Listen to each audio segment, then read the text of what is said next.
नमस्कार मित्रांनो, नवरी मिळे हिटलरला 7 मे म्हणजेच आजच्या भागात आपल्याला पाहायला मिळणार आहे.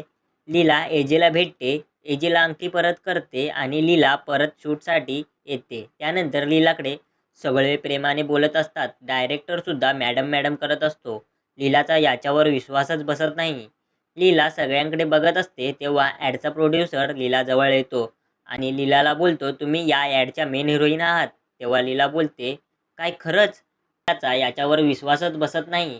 काय मी मेन हिरोईन होणार ॲडची, त्यासाठी मला काय करावं लागेल?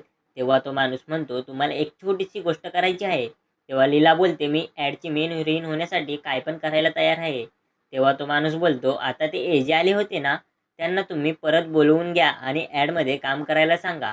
तुम्हाला आम्ही मेन हिरोईन बनवू आणि त्यानंतर तुम्हाला तुमचं ड्रीम लाईफ खूप एन्जॉय करता येईल.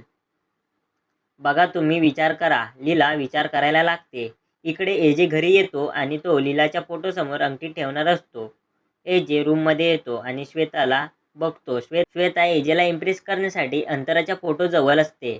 ती अंतराच्या फोटोजवळ दिवा लावत असते. एजे हे बघून खूपच चिडतो. तो मोठ्याने किंचाळतो आणि दिवा विझवायला लावतो. आरतीच्या ताटातली माचीस काढून घेतो आणि श्वेता एजेकडे बघतच राहते. ती बोलते, काय झालंय? मी तर दिवा लावत होते. तेव्हा एजे अजून चिडतो.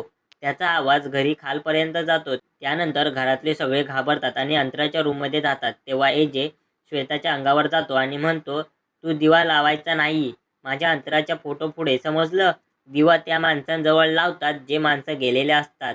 अंतरा कुठेच गेली नाही आहे, तीच गेलेली नाही आहे, ती अजून माझ्या जवळच आहे. जोपर्यंत मी जिवंत आहे तोपर्यंत अंतरा माझ्यासोबतच आहे. तेव्हा दुर्गा म्हणते, सॉरी एजे, तिला माहीतच नव्हतं या सगळ्याबद्दल. त्यानंतर एजे बोलतो, ही पहिली चूक आहे म्हणून सोडतो, यापुढे तिला समजावून ठेवा. आणि एजे जात असतो तेव्हा तो श्वेताकडे बघतो. श्वेता घाबरलेली असते. तिच्या डोळ्यातून अश्रू येत असतात. ती थरथर कापत असते. आता एजे श्वेतासोबत लग्न कसं मोडतात आणि लीला एजेंना ॲडमध्ये काम करायला कसं घेणार, हे या मालिकेमध्ये आपल्याला पाहायला मिळणार आहे आणि तेच खूप इंटरेस्टिंग असणार आहे.